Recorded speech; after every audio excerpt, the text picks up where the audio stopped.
joining us now is head coach Billy Napier of the Raging Cajuns.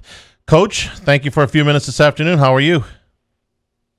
Well, I'm doing a lot better after the news we received last night, which I'm sure you guys are as well. So give us the kind of the play-by-play on the direction you're receiving from your athletic director and from the Sunbelt Conference as to how you guys are going to proceed. Well, I think the consensus out there is that if the SEC is playing, we're going to play in the Sunbelt Conference.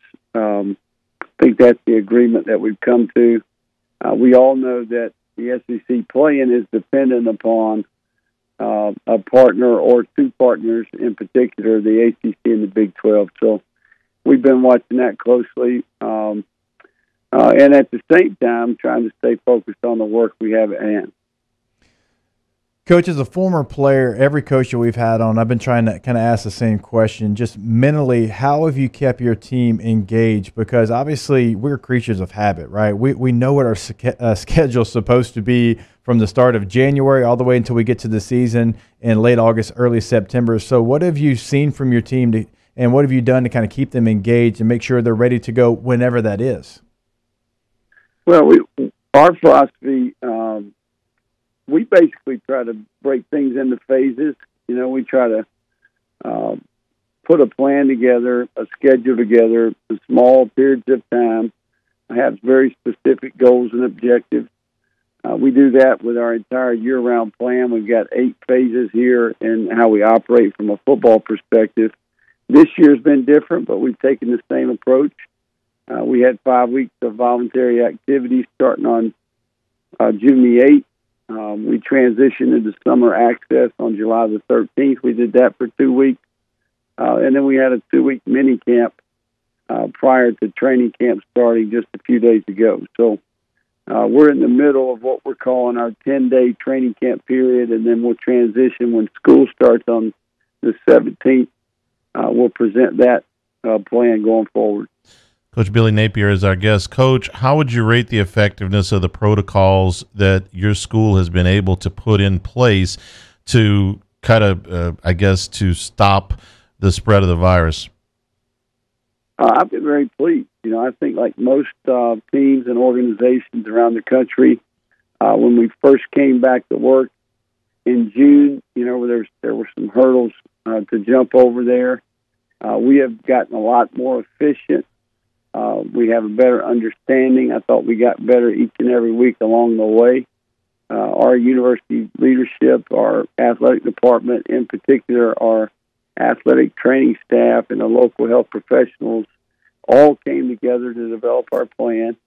And certainly we've leaned on the NCAA. We've leaned on our conference office for some guidelines. But overall, we've executed the plan really well. And for several weeks here, we've been operating at a high level and doing that healthy and been able to avoid some of the things that have happened in other places.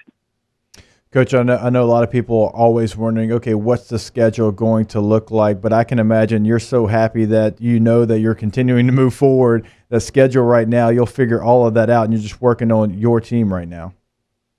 Yeah, we know we've got our conference slate. We've got that calendar put together. We've certainly lost a few teams here as a result of some of these conferences pulling the plug.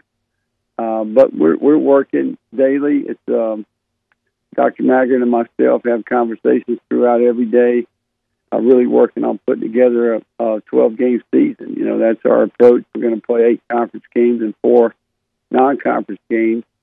The juggling act that he's going through right now to try to make sure we get a certain amount of home games relative to away games. And then, things are always changing. So, but, I feel I'm confident in him and his leadership and certainly excited to see what he presents to us.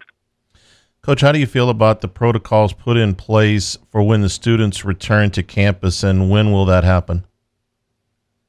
Our students are actually starting to trickle in here over the next couple of days. You know, we start class on the 17th, Monday. We're going to have a combination of different types of class settings. I think a lot of it has to do with the professor. Some of the professors that maybe are a little bit older may be going all online. You may have some hybrid models where you meet in person occasionally with the TA present that maybe is a younger person, and then you've got some professors that don't care or maybe are younger that are going to go ahead and have in-person class. But much like our athletic department has had to go through this process this summer, our university has done the same thing as well. And I think we've got lots more information than we had maybe back in June. So we're confident in our plan. Dr. Savoy has done a great job of putting that together. We're fortunate to have really good leadership in the healthcare arena here locally, being the medical hub for the state of Louisiana right here in Lafayette. So that's been a bonus and advantage for us, I think.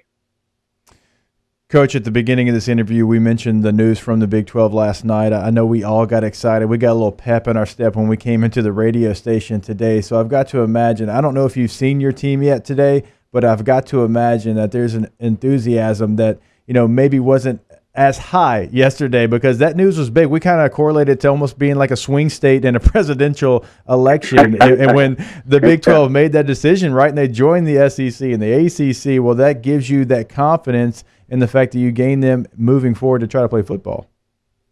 Yeah, man, lots of ups and downs over the last couple of weeks.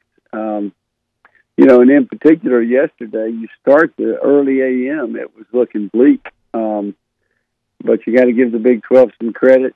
Certainly sticking to their guns, listening to their board of medical directors, and really working through that process. So we've still got lots of fights to fight here. I think we've got to continue to control the things that we can control relative to keeping our players and staff safe. But we're just a couple weeks away here from playing ball. And certainly I think you're spot on. Our football team had a little bit different look in their eye this morning than maybe yesterday. How have you handled the football part of it, having to run a camp, I'm going to call it a camp, without knowing about a schedule, when or if it would start? Well, like I mentioned earlier, I think we've kind of had a 10-day mindset. That's kind of what we presented back on the 7th of August or 6th of August on report day. We kind of said, hey, guys, we're going to work hard for 10 days here. We're going to work hard. We're going to work really smart. We've got a specific things that we need to teach conceptually, fundamentally, a lot of situations to cover. We need to get to know each other better as a team. I think that's one of the areas where we're a little bit behind. But we laid it out for them. I think the big thing here is I think we know what to do, but missing out spring ball, maybe some of the things that we would have done this summer, I think the how-to is a big part of where we're behind. The basic fundamentals, blocking, tackling, block destruction, playing things on the perimeter, the kicking game, and all the things that go with that. So there's lots of work to do. We're right in the middle of it, and certainly pleased with our progress so far. Coach, I want to ask you a question about recruiting, because I don't think any of us knew what Zoom was or really had conference calls before this whole deal, but it's a unique situation in recruiting as well, and the fact that it's a dead period until the end of this month, and that kept getting pushed back, and you haven't had the chance to have recruits on your campus, and everything's been on a video conference. How difficult has that been? I'm sure by now, to this point, everybody's kind of got the hang of it. Yeah, I think there was a period of adjustment there. I think we're fortunate. Briaja Wade is our director of on-campus recruiting. I kind of assigned her that task, and she worked closely with our creative media people here, our sports information department. I thought they did an exceptional job. We were able to put together a virtual tour, a number of different videos to kind of profile the positives of our program. I'm about zoomed out at this point, but we're still using it. I do think it's been a little bit of a disadvantage for our staff, just because I think in person for us is better. But I do think that we're fortunate this year. We only have 13 seniors on our team. So this will be a year where if you're going to have a small class or be a little bit behind and be able to be very selective, I think this would be the year for us. So, I think we'll be able to survive it, and certainly off to a decent start there with the commitments that we do have. Coach Billy Napier, thank you so much for spending some time. Stay safe, and we'll talk to you soon. All right, guys. Thanks for having us on. Go Cajuns.